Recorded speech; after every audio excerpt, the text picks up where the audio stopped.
If you shoot a deer and you're not exactly confident in your shot, or maybe you're struggling to find a blood trail, here's a few tips that can greatly improve your chances of finding that deer. And even if you think you made a good shot, these tips can still really help. My first tip, and possibly the most important tip of them all, is to back out if you're not confident in your shot. Many deer are lost because hunters go after them too soon and they're so eager to get a deer, and I know how that feels, really wanting to get a deer. After you shoot it, you get so excited, but sometimes it's best to just leave them lay for a bit because you never know, they could still be alive and just need some time to die. In order to determine how long you should wait before going after your deer, you kind of have to analyze the situation. You want to check how your deer ran off. Did it mule kick? Was it walking off? Was its tail up? Was its tail down? Things like that can lead you to believe what might have happened with the shot. And if you recorded the hunt like I do, then you can review the footage and maybe slow it down and see where the arrow hit. You can even look at the arrow itself and see what color the blood is on it. Does it have bubbles in it? And maybe does it have hair on it? What color is the hair? There's lots of different things that can determine on the arrow where you hit.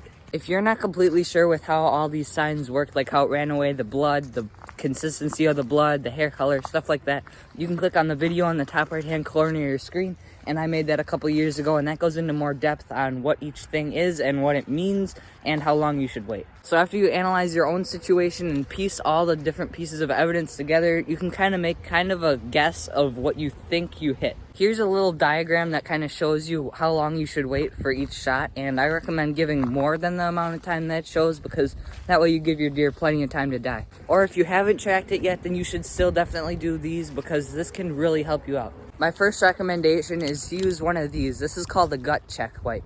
These are called gut check wipes, and you can wipe this on your arrow if you were hunting with a bow and arrow or a crossbow or something like that, and it'll tell you what shot you got.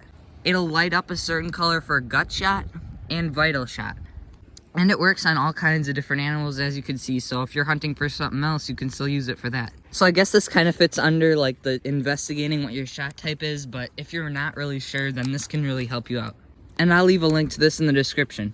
Another piece of advice is to get a deer tracking dog, because they might be able to find your deer for you. And I actually have my own tracking dog, so I know a lot about them, and I have a lot of videos of them working on my channel. So if you want to learn more about that, I have lots of videos for you guys. But to say the least, dogs are a lot better trackers than us humans because they have a crazy nose. If you're looking to hire a dog for tracking your deer, then you can look up like United Blood Tracking. That's a really popular one for finding deer. My last piece of advice is kind of like a last resort option if you can't find your deer and you feel like you've tried everything and you just want to get that deer so bad, and here's a good tip. Try looking around a pond or a water hole with the tracking dog, or just by yourself if you have one near where you shot the deer or where the last blood is, because lots of the time, like gut shot deer, they'll go for water. And you can even go back to the spot that you shot the deer or where you had the last blood, and you can take some time to listen and see if you hear any coyotes or crows.